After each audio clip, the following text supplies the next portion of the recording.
Hey, so we got the Win angle grinder. We're doing a teardown now, and just showing about those clock springs right there. There are clock springs. I use the pick like this, of course, um, to be able to move that clock spring over to the side.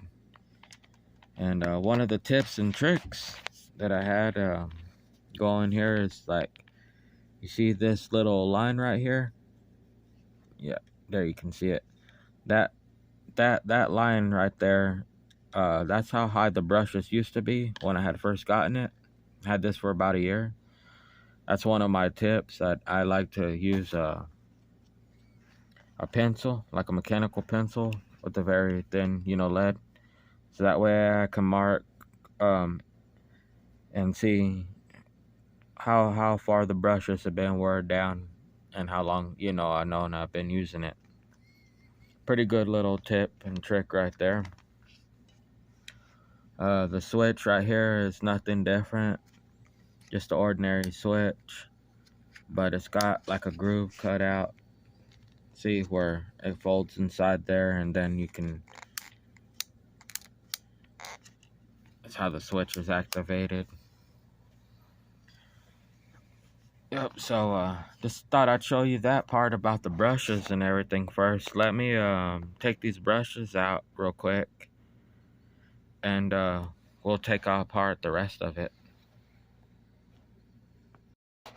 Okay, so just like I was saying about those brushes, I'm sure you've seen this in all other videos. You can just once you pull that clock spring right there to the side and it stays over, you can then slide your brush out like so. And there's your brush, and you can unplug it right here. But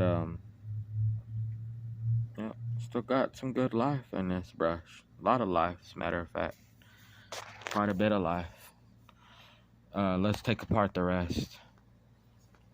The brushes need to always be taken out first before you can pull out the rest of the stuff. Well, you can always take this out to grease the gears, but we're gonna pull the whole motor out, so give me one moment and I'll take this off.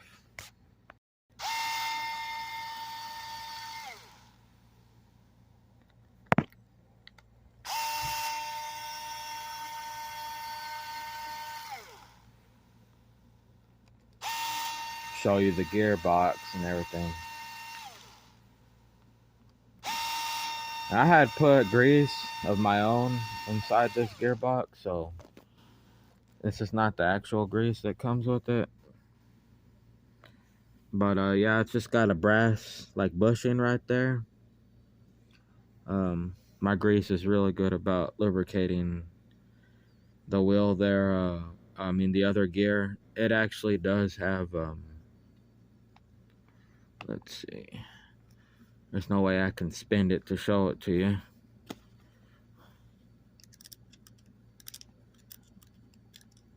But it is held down by a nut. Just to let you know. Yeah, see that?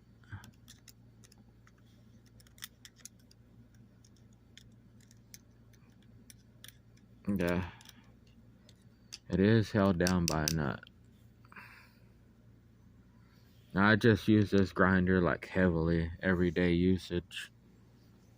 Another tip. You never want, when you grab this and you have the gear there. Oops, there's screws. But when you have the gear there, you never want this thing to bend like this.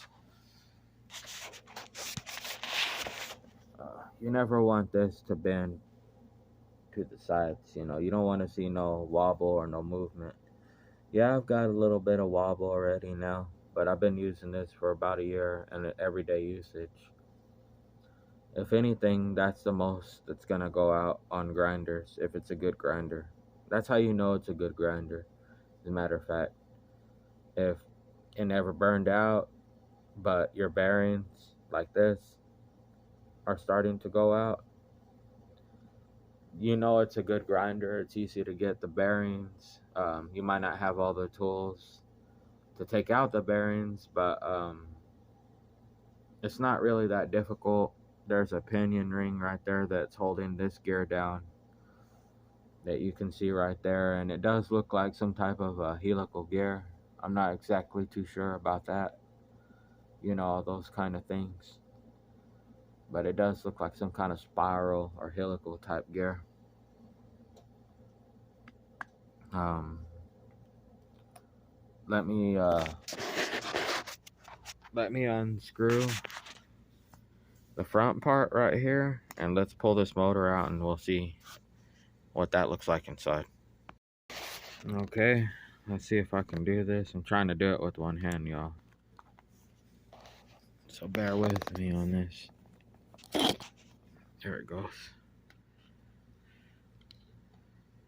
That's why it's important to pull the brushes out so this motor can just spin right on out of there. And yep, this is what the motor looks like. You can see that they put, just the normal balancing on it and everything. Down here where the commutators at, they tried to put, a little bit of, I guess you'd say, that glue like Exo Putty, but they didn't do like a whole major lot as far as I can see.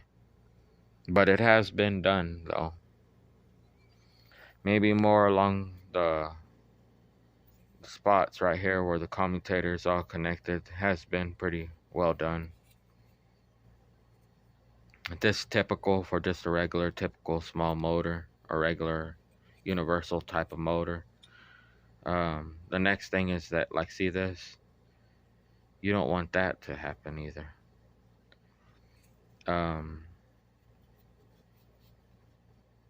See what kind of bearings we got there. It's got the rubber cap, so it's shielded there. Oh, so these are just these aren't those like shielded bearings, or they're not the ones that